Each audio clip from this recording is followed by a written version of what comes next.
and welcome to Value Research Helpline. I'm Ruchira and our experts here at Value Research are now all set to answer your queries on investing and personal finance. Joining us is Ashutosh Gupta, who heads the mutual fund research team at Value Research. Welcome, Ashutosh. Thank you, Ruchira. Now, today's first question has been sent in by 55-year-old Amitesh Sharma, who intends to take voluntary retirement. He needs about 50,000 rupees a month at present. He has a retirement corpus of about 80 lakhs. If you could please suggest where should he invest his corpus so that he can get steady monthly income throughout his life? Well, he's looking to derive a monthly income of about rupees 50,000 from an accumulated corpus of rupees 80 lakhs. That translates into a withdrawal rate, an annual withdrawal rate of around 7.5%, which is far too aggressive. And there are two issues with that. One is, as I just said, that the withdrawal rate itself is far too aggressive and may end up depleting his corpus too soon. The other on top of it is that he's looking to retire early. So he'll need to depend on this corpus for his living expenses for that much longer. So I suggest him to rethink his retirement planning. In a broad framework, we believe that one should not aim for a withdrawal rate of more than, say, 5% annually. And at that kind of a withdrawal rate, his monthly income from this corpus would come around to anywhere in the range of 30 to 35,000 rupees. If that's inadequate, which presumably it might be, then as I said, he needs to rethink his decision to go for a voluntary retirement at this stage. So that's one. But broadly coming to the framework of how one should go about investing for deriving regular income in retirement. So one is that one should consider allocating about 35 to 40% of his corpus into equity investments. Then one should look to park about the next 1 to 1.5 years worth of income requirement in a liquid fund, from where one can set up a systematic withdrawal plan to derive monthly income. And as I said, that this withdrawal should be in the range of 4.5 to 5% in an ideal world. The remaining corpus can be invested in a few good fixed income alternatives. Now, once one has set up his retirement portfolio in this way, then one can look to rebalance once a year to restore the equity allocation around about that 35% range, and again transfer the next 1 year's worth of income requirement in a liquid fund, from where the SWP can continue and one can keep deriving the regular income. So that's a broad framework one can follow to derive regular income. But again, this plan may not work very well with a withdrawal plan, with a withdrawal rate as aggressive as 7.5%. Okay, so Amitesh, you should probably reconsider your early retirement plans. Now, Vijay Raghavan Sundaravardhan is a retail investor who has chosen to invest equivalent of his 6 months salary in gold to respond to any emergencies. Are gold mutual funds a suitable alternative to physical gold or gold ETFs? And what is the level of trading liquidity in the gold ETFs in India, he wants to know. Well, gold is absolutely not a suitable asset class for creating an emergency corpus. That's because gold is far too volatile an asset class to be suitable for this investing need. Just look at this graph, which shows the returns from gold in any block of 3 months in the last 10 years. And you can see that in these 3 months durations, their returns have oscillated fairly wildly in a range from as high as 20% to as low as 15%. And that's the kind of volatility that your emergency corpus cannot absorb. For that, you want the returns to be much more linear and much more smooth, more like this graph that you now see on your screen, which is that for liquid funds, which depicts the same returns in 3 months blocks in the last 10 years. And of course, these returns are much more moderate.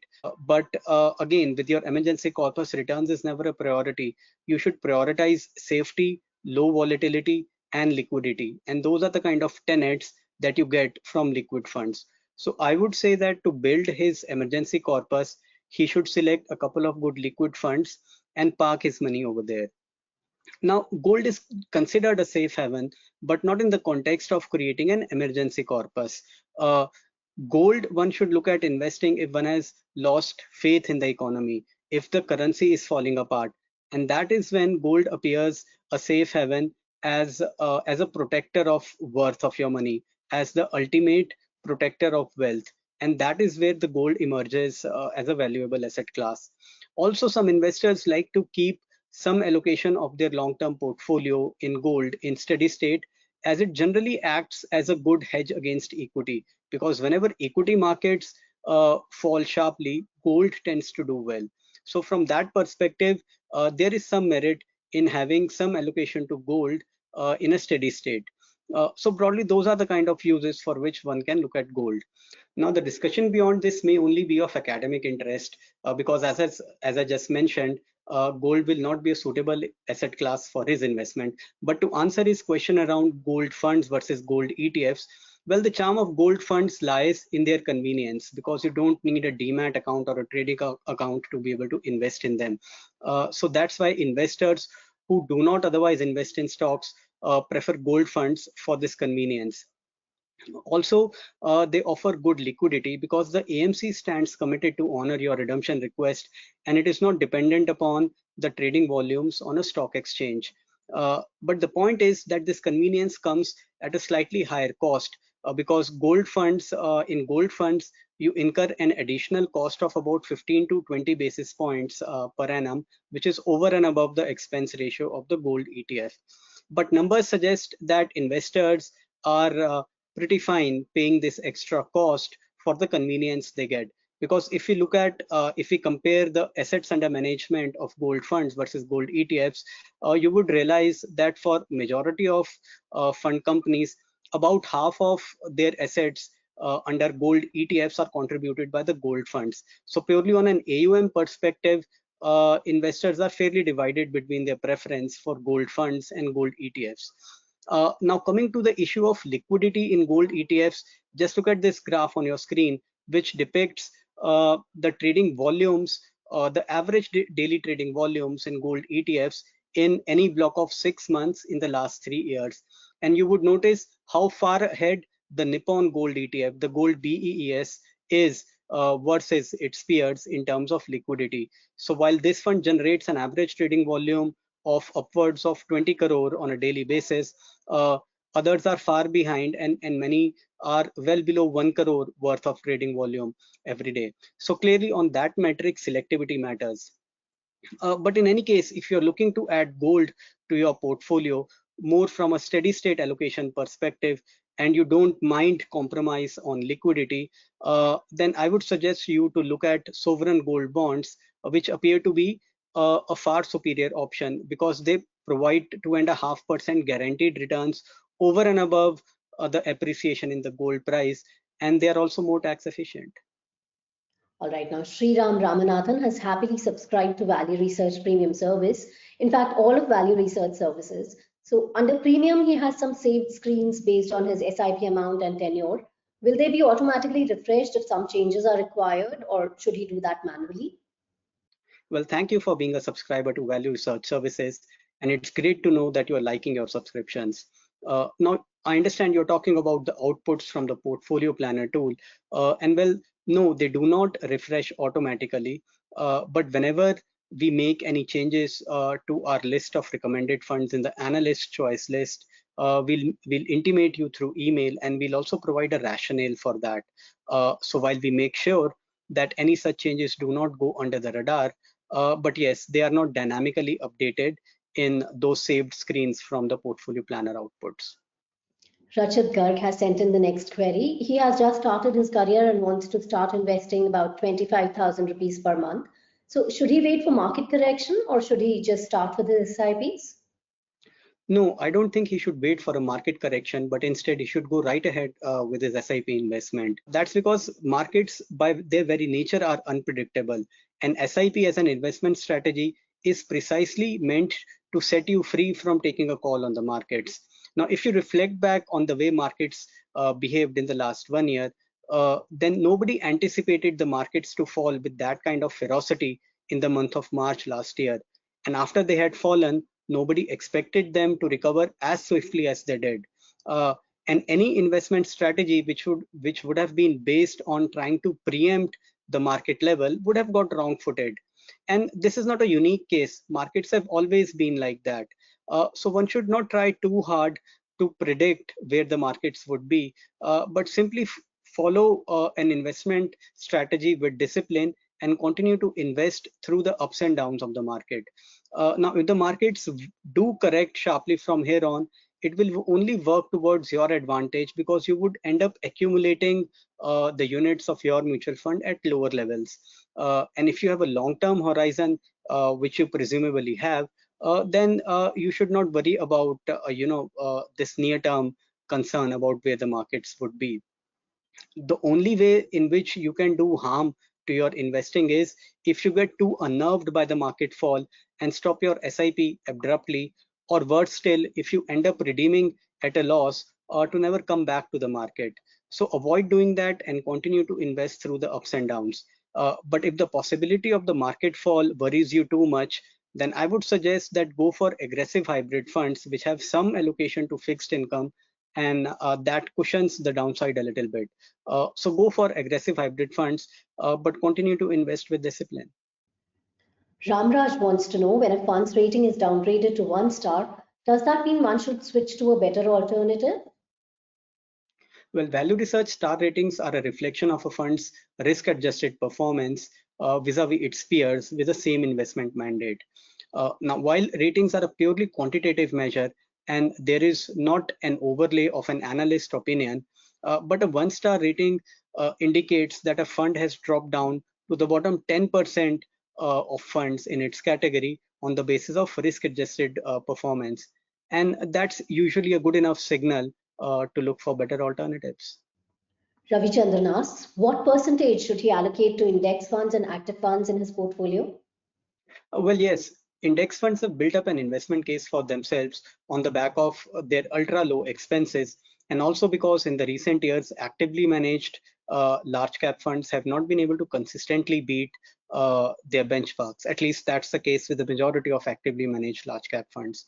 Now, while I don't have any specific formula or a basis to say that you allocate an X% of your portfolio to passively managed funds versus the remainder to the active funds, but there are certain considerations to think about. One is that passive funds make sense for new investors because they greatly simplify choice. So the only metrics you need to consider are expenses and the tracking error, and you can simply go for a combination of low expenses and low tracking error. Also because these funds largely invest in the large cap universe of the market, where stocks are relatively less risky and less volatile relative to the smaller stocks, which may be more suitable for a new investor who is not used to the ups and downs of the market. Also, index funds make a lot of sense for conservative investors who only want to allocate a small portion of their portfolio to equity, and otherwise a bulk of their money remains in fixed income. So again, these investors by their nature tend to be risk averse, and therefore the large cap universe itself is suitable enough for them to get an equity allocation. And again, the low cost is of great value to these otherwise fixed income investors. Otherwise, more broadly, I would say that if you are an investor who believes that the days of active management in the large cap universe are over, then you can simply allocate that much money to an index fund. For example, if you look at multi-cap funds, they have about 65 to 70% of their money invested in large cap stocks. So instead of multi-cap funds, you can simply invest this much money in a large cap index fund, and you can then invest the remaining of your allocation in select few mid and small cap funds. So that way you can create a multi-cap like allocation with a bulk of your money still in index funds. And this strategy would certainly reduce costs, but it will require you to be much more hands-on with your investments. All right, now 67-year-old MB Singh is in the highest tax bracket. So he wants to know if he should invest in an arbitrage fund or a debt fund. So the first thing is that arbitrage funds are comparable to liquid funds among the debt offerings in terms of the risk return outcomes. So while they can be considered for very short investment horizons, but they are generally not suitable for your steady state fixed income allocation because the returns from them may not be good enough. Now, if you look at these graphs which compare their returns versus that of the liquid funds, you would notice that on a pre-tax basis, these funds generally deliver slightly lower returns than the liquid funds over any block of 1 year. But because of their preferable tax treatment, they pip the liquid funds on a post-tax basis for somebody in the highest tax bracket. Because in case of liquid funds, the returns are taxed at the rate of 30% for a holding period of less than 3 years. But arbitrage funds are able to fetch the preferential tax treatment which is accorded to equity funds. And that's why, because of the lower tax liability, their post-tax returns end up being slightly higher. But remember that these funds also tend to be more volatile than the liquid funds. Over very short periods of, say, about 1 month, there have been quite a few instances when they deliver negative returns. So that's something that you have to be cognizant of. So I would broadly say that if you're looking to invest for about a year and a half, given that you're in the highest tax bracket, maybe you can consider arbitrage funds, but they may not be a very suitable option for your longer term fixed income allocation. Next question has been sent in by Chandrasekhar Raghuram. He wants to know, in an increasing interest rate regime, is it worth to invest in debt funds? Well, the bond yields have been on the rise since the start of the year. And it is not that RBI has started to increase the interest rates, nor is it expected to do that anytime in the near future. But it has been a global phenomenon, and that's because of the concerns around the return of inflation. Also, more locally, there have been concerns around the exceptionally high borrowing program announced by the government in this year's budget. So those are the kind of factors that have contributed to the rise in bond yields. Now, from here on, one would hope that the pace of increase in bond yields moderates than what it has been since the start of the year. But one cannot rule out an upward bias on the bond yields from here on. And that's why one should avoid investing in debt funds with a longer maturity profile, like the gilt funds, because they are the ones which get most severely impacted from the rise in bond yields. So for your fixed income allocation, you should stick to the core kind of funds, the likes of short duration funds, corporate bond funds, and banking and PSU funds. Uh, Otherwise, if you have a very defined time frame for which you're looking to invest, you can also look to pick out a fund, a high quality fund which follows a roll down strategy, and you can simply look to match your investment horizon with the target maturity of that fund, and that greatly reduces the interest rate risk. So those are the kind of things you can do while you invest in debt funds from here on. Akshay is doubling his SIPs due to a pay hike. He invests in 4 equity funds right now, but one of them, Mirai Asset Emerging Blue Chip, now has a cap on the SIP amount. So should he add another large and mid-cap fund in addition to this fund, or completely exit it and start with the new fund?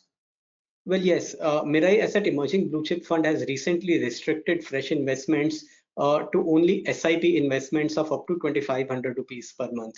But remember, any existing SIPs which are still running can continue even if they are of a value greater than 2,500. Now, given the strong long-term track record of performance that this fund comes with, it is one of the very compelling options for anyone's growth portfolio. And therefore, I would suggest that you continue with your existing SIP in this fund. And if your incremental investments would not relegate it to a very small and insignificant holding in your portfolio, which I presume will not be the case, then I suggest you continue with your SIP in this fund and distribute your incremental amount in the other three funds that you already have SIPs in. That's because if you exit this fund now, you will not be able to re-enter because of the investment restrictions. And sometime in future, as and when the fund reopens for investments, you can maybe do a little bit of shuffling and rebalancing of your money to increase allocation to that fund. So that's one approach that you can consider. All right, now Gajinder Pandey's sister is going to get married in a year or two. So he wants to know, till then, where should he park that money? Well, this money is meant for an important goal and you don't have much time in your hand. So I'd say you should play absolutely safe with this money and don't be in pursuit of higher returns. So that's why you should invest this in a couple of good liquid funds till the time you need to use this money. And also you can invest as well as withdraw from these funds in lump sum. Now, Mallikarjun Varad has sent in the last question for today. Which is the best for a 7-year investment horizon from small cap funds, sectoral funds, and thematic funds? Well, none of them. The sectoral funds or the thematic funds can be avoided altogether for their narrow investment universe. But even small cap funds are at best meant for a supplementary allocation of, say, no more than 15 to 20% in the long-term portfolio of an aggressive equity investor. But I believe your investment horizon it does not allow you to be very aggressive with your investments. On the contrary, I believe that you should have a certain allocation to fixed income in your portfolio. That's why I would suggest you should go for aggressive hybrid funds instead of the ones that you have mentioned. Okay, with that, it's a wrap on this episode of Healthline. Thank you, Ashutosh. Thank you. And thank you to all our viewers. You can go to VR Healthline on Value Research online and send us the questions that are stopping you from investing today. Our team will answer them in the upcoming Q&A session. Bye for now.